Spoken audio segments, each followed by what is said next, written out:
Hello सांगमाने आजिर video रे ओडिया व्याकरणर समचारित शब्द बा भिन्नार्थबोधक शब्द गुड़ी को आम देखा। यही भिडियो रे आम न अक्षर ठारू प अक्षर पर्यंत शब्दर अर्थ गुड़ी को देखा। तो चलतु आरंभ करवा आजिर भिडियो।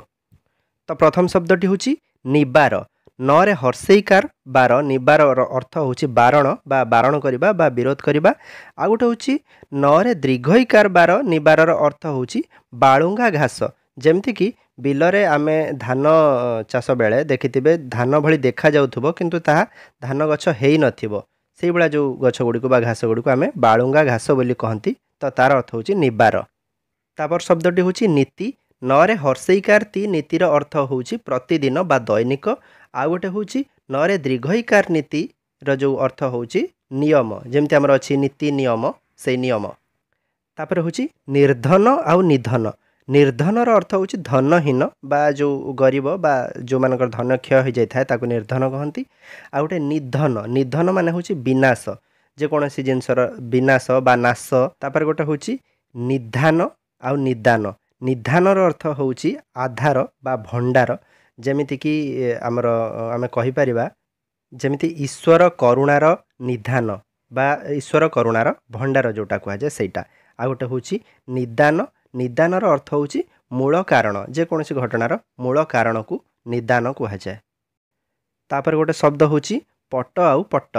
पटर अर्थ होची पटुका बा दल। जेमती कि खेल रे दुईटी दल करा जाए कह जाए जे किए कहा पटरे अछि मु या पटरे अछि मु ता पटरे अछि। तो से जो पट बा दल सेटा को कह जाए पट अर्थात दल। आ गोटे होची पट पटर अर्थ होची श्रेष्ठ श्रेष्ठ। तापर होची परीक्षा परीक्षा। परीक्षार अर्थ होची देखिबा तदारख करवा बा आमे जो साधारणतः आमे जो परीक्षा दियंती पाठ पढ़ी सारला पर जो परीक्षा दिया जाए सेई अर्थ रे एटा होची परीक्षा। आ गोटे होची परीक्षा। परीक्षार अर्थ होची गड़ खाई। जेमति आमे कहि परिबा बारबाटी दुर्गर चतुर्पार्श्व रे एक परीक्षा अछि परीक्षा बा गड़ खाई। तापर गोटे शब्द होची पक्ष आउ पक्ष्म।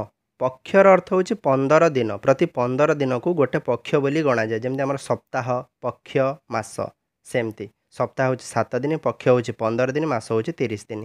तापर होची पक्ष्म। पक्ष्मर अर्थ होची आखि पतार लोम जो आखि पतार हमर जो लोम न थाए सेटार अर्थ होची पक्ष्म। तापर होची परिच्छद आउ परिच्छेद। परिच्छदर अर्थ होची पोशाक। परिच्छेदर अर्थ होची विभाग। परिच्छेदर अर्थ होची विभाग। जेमती आमर अछि श्रीमद् भगवद गीतार प्रत्येक परिच्छेद रसाल बा प्रत्येक परिच्छेद सुंदर से भलिया। आ गोटे होची पाबनी पाबनी। पाब न रे हर्षईकार पाबनी अर्थ होची हनुमान बा हनुमानकर अन्य नाम होची पाबनी। आ गोटे पाबनी न रे दीर्घईकार पाबनी हेले पवित्र कारिणी। जेमति आमे कहि परिया गंगा नदी एक पाबनी नदी बा पवित्र कारिणी नदी। तेणु पाबनीर अर्थ होची पवित्र कारिणी। तापर होची पुत्त। परे हर्षौकार त पुत्र अर्थ होची पुओ बा पुत्र। आ गोटे होची परे दीर्घौकार त पुत्र अर्थ होची पवित्र। तापर शब्दटी होची पुर। पुरर शब्दर अर्थ होची नगर। परे दीर्घौकार पुरर अनेक अर्थ आसीबो जोटा कि होची ताकू कहा जाए प्रवाह जलराशि। जलराशि बा प्रवाहर अर्थर ताकू व्यवहार करा जाए। आ गोटे पर दीर्घौकार पुरर अर्थ होची पिठार पुर जोटा कि आमे पिठा मध्यरे जो पुर आमे व्यवहार करंती सेटा को मध्य कहा जाए पुर। तापर गोटे शब्द होची प्रसाद प्रासाद। प्रसादर अर्थ होची भोग बा कृपा बा करुणा। आ प्रासादर अर्थ होची अट्टालिका बा कोठा। तापर शब्दटी होची पुष्ट आउ पृष्ठ।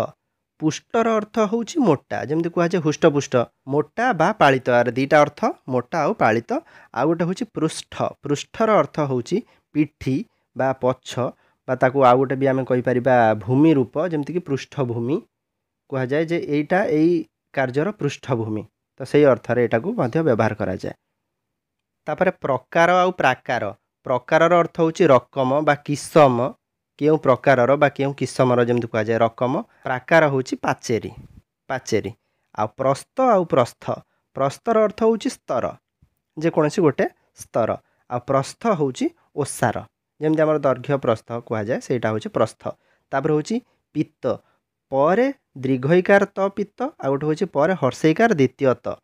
तो प्रथम शब्दर अर्थ होची हलदिया पित्त अर्थ हलदिया। आ द्वितीय त हेले सेटा हे जिवो शरीरर धातु जेमति हम शरीरर जो पित्त कहा जाए सेई पित्त। तापर होची परस्व। परस्व ये दंतेश अच्छी दंतेश तार अर्थ हूँ पर धन आ गोटे परस्व तालबेश हेले पर दिन जमती कालीर पर दिन को कह जाए परस्व बा पहर दिन। तो सांग मैंने समचारित शब्दर यहाँ थिला भाग 3 बहुत जल्दी आम भाग 4 नहीं आसबू। तो भिडियोटी केमती लगिला मतामत कमेंट जनइबे और भिडियोटी को लाइक करेंगे चैनल को सब्सक्राइब करने पुणी देखा आगामी भिडियो से पर्यंत विदाय दिंतु। जय जगन्नाथ।